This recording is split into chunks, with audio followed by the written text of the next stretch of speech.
नमस्ते दोस्तों, मैं हूं जीत पाटीदार और आपका स्वागत करता हूं आपके अपने YouTube channel you for yourself.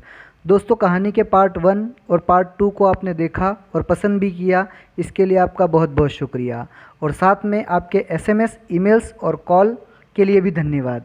अगर किसी ने पार्ट 1 और पार्ट 2 नहीं देखा हो तो उसकी लिंक मैंने डिस्क्रिप्शन बॉक्स में प्रोवाइड कर दी है, जिससे आप कहानी शुरू से देख सकते हैं और आपको आगे की कहानी समझ में भी आएगी।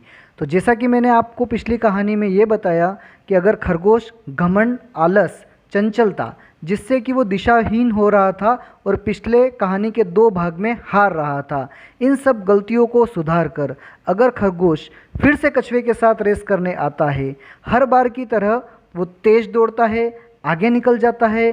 इस बार वो आलस करके सोता भी नहीं है, उछल कूद भी नहीं करता है, जिससे वो सही दिशा में दौड़ता रहता है। लेकिन अंत में क्या होता है दोस्तों कि फिर से कछुआ जीत जाता है। हाँ दोस्तों, एक बार फिर खरगोश की हार होती है और इस बार उसकी हार का कारण है रास्ते में मिलने वाले लुभावने अवसर, मतलब कि लालच। कछुआ रेस में धीरे धीरे दौड़ता है, खरगोश आगे निकल जाता है। जैसे ही वो आगे निकलता है उसको मिलता है उसका मनपसंद खाना, यानी कि गाजर का खेत, और वो खेत में जाकर गाजर खाने लगता है। इधर कछुआ धीरे धीरे दौड़ता हुआ रेस जीत जाता है। तो दोस्तों, पहली कहानी में हमने देखा कि घमंड और आलस के कारण वो सो जाता है, जिससे कछुआ जीत जाता है। दूसरे पार्ट में हमने देखा कि वो उछल कूद करता है, जिसकी वजह से वो रेस से दिशाहीन होकर बाहर निकल जाता है और फिर से कछुआ जीत जाता है। तीसरे पार्ट में हमने देखा कि वो लुभावने अवसर यानी कि लालच के कारण फिर से हार जाता है। अगर किसी ने पार्ट 1 और पार्ट 2 नहीं देखा तो डिस्क्रिप्शन बॉक्स में से लिंक लेकर आप ज़रूर देखिए, तभी आपको पूरी कहानी समझ में आएगी।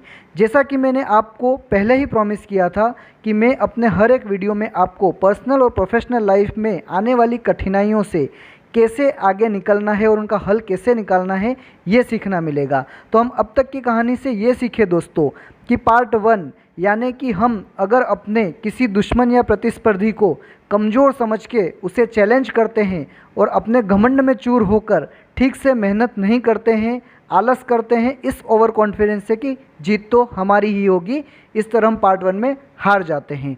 दूसरे पार्ट में हम हमारे कोई एक स्वभाव के कारण, जिसमें खरगोश का स्वभाव था उछल कूद, ऐसा हमारा भी कोई एक स्वभाव जैसे कि दिशाहीन होना अगर होता है तो हम हार जाते हैं। अब तीसरे पार्ट में यानी कि हम जिंदगी में इन दोनों प्रॉब्लम से निकलकर अगर आगे की ओर दौड़ते हैं तो हमें लुभावने अवसर यानी कि लालच, शॉर्टकट, इन सब चीज़ों के कारण हम फिर से हमारे गोल से भटक जाते हैं और हम फिर से हार जाते हैं। तो पार्ट 1, पार्ट 2 और पार्ट 3 से आपने सीखा कि हमें घमंड, आलस, लालच, उछल कूद यानी हमारा कोई एक ऐसा व्यवहार जिसकी वजह से हम दिशाहीन और आखिरी में लालच नहीं करना चाहिए। तो कहानी यहाँ समाप्त नहीं है दोस्तों। मान लो खरगोश ने घमंड, आलस, लालच, उछल कूद सब कुछ छोड़ दिया, सारी कमियों को दूर करते हुए पूरी तरह तैयार होकर वो फिर से पूरी ताकत के साथ स्ट्रांग बन के कछुए से फिर से रेस करने आता है। अब आपको ये करना है दोस्तों कि इतना ताकतवर आपका जो कॉम्पिटिटर है, आपका प्रतिस्पर्धी है, आपका दुश्मन है, उसे आपको हराना है और आप है कछुए की जगह। तो आप ऐसा क्या करेंगे दोस्तों? अपना दिमाग लगाइए कि इतने ताकतवर प्रतिस्पर्धी के सामने भी आप जीत जाएंगे। तो प्लीज़ दोस्तों, मेरे इस YouTube channel you for yourself को सब्सक्राइब कीजिए, साथ ही बेल आइकन को भी प्रेस कीजिए, जिससे आपको आने वाले वीडियो की अपडेट मिले। इसमें आपको कहानी का लास्ट और फाइनल पार्ट मिलेगा, जिससे हमें जीवन की एक बहुत बड़ी शिक्षा मिलने वाली है। वीडियो को देखने के लिए और चैनल को सब्सक्राइब करने के लिए धन्यवाद दोस्तों। जय हिंद।